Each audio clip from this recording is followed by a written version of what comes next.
Assalamualaikum warahmatullahi wabarakatuh. Hai, salam sehat dan tetap semangat belajar. Di dalam video ini akan dijelaskan esensi materi pelajaran yang dipelajari di tingkat 10. Kita lanjutkan kegiatan belajar tentang hikayat dengan kompetensi dasar 3.7, mendeskripsikan nilai-nilai dan isi yang terkandung dalam cerita rakyat atau hikayat, dan 4.7, menceritakan kembali isi cerita rakyat atau hikayat. Adapun indikator pembelajaran kali ini antara lain: 1.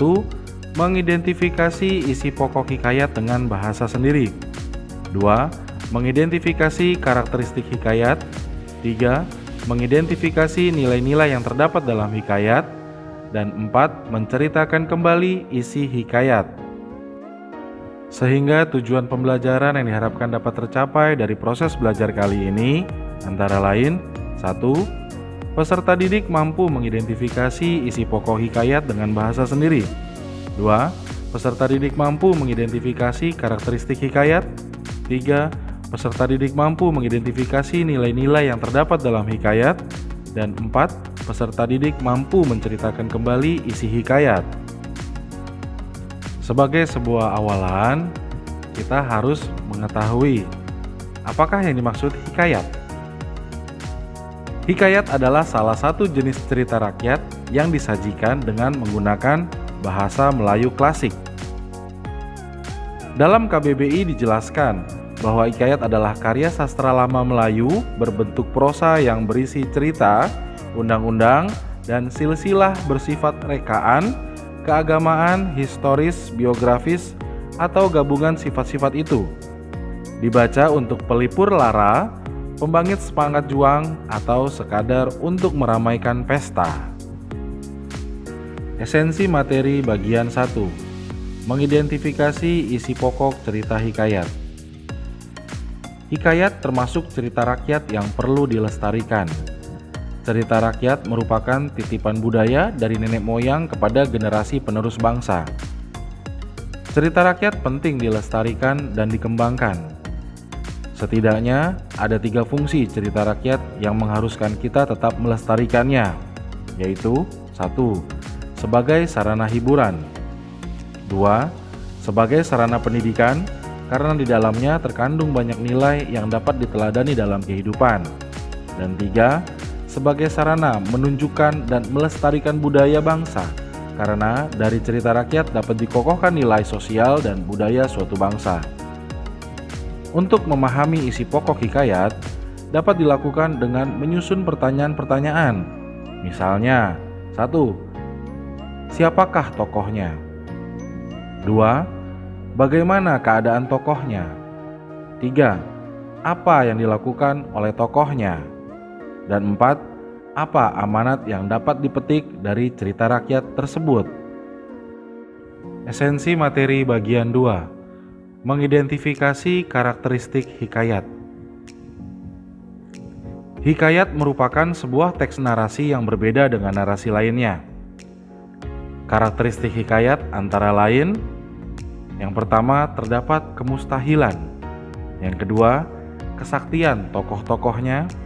Yang ketiga, anonim. Yang keempat, istana sentris. Dan yang kelima, alur berbingkai. Berikut disajikan penjelasan mengenai karakteristik hikayat. Silakan dicermati ya. Esensi materi bagian 3. Mengidentifikasi nilai-nilai dalam hikayat. Beberapa jenis nilai dalam karya sastra antara lain: nilai religi, moral, sosial, budaya, estetika, dan edukasi. Yang pertama, nilai religi adalah nilai yang dikaitkan dengan ajaran agama. Nilai religi biasanya ditandai dengan penggunaan kata dan konsep Tuhan, makhluk gaib, dosa pahala, serta surga neraka. Kedua, nilai moral merupakan nasihat-nasihat yang berkaitan dengan budi pekerti, perilaku, atau tata susila yang dapat diperoleh pembaca dari cerita yang dibaca atau dinikmatinya. Ketiga, nilai sosial adalah nasihat-nasihat yang berkaitan dengan kemasyarakatan. Indikasi nilai sosial biasanya dikaitkan dengan kepatutan dan kepantasan bila diterapkan dalam kehidupan sehari-hari. Keempat, nilai budaya adalah nilai yang diambil dari budaya yang berkembang secara turun-temurun di masyarakat. Ciri khas nilai budaya dibandingkan nilai lainnya adalah masyarakat takut meninggalkan atau menentang nilai tersebut karena takut sesuatu yang buruk akan menimpanya. Yang kelima, nilai estetika berkaitan dengan keindahan dan seni. Dan yang keenam, nilai edukasi adalah nilai yang berkaitan dengan pendidikan. Esensi materi bagian 4. Menceritakan kembali isi hikayat. Menceritakan kembali hikayat dapat mengikuti langkah-langkah berikut. 1. Membaca hikayat dengan saksama. 2. Mencatat setiap peristiwa dalam hikayat sesuai urutan waktu terjadinya peristiwa. Dan 3. Menceritakan kembali hikayat yang telah dibaca berdasarkan peristiwa-peristiwa yang telah dicatat. Demikian pemaparan esensi materi pelajaran kali ini. Semoga dapat membantu proses belajar kalian. Salam sehat dan tetap semangat belajar. Wassalamualaikum warahmatullahi wabarakatuh.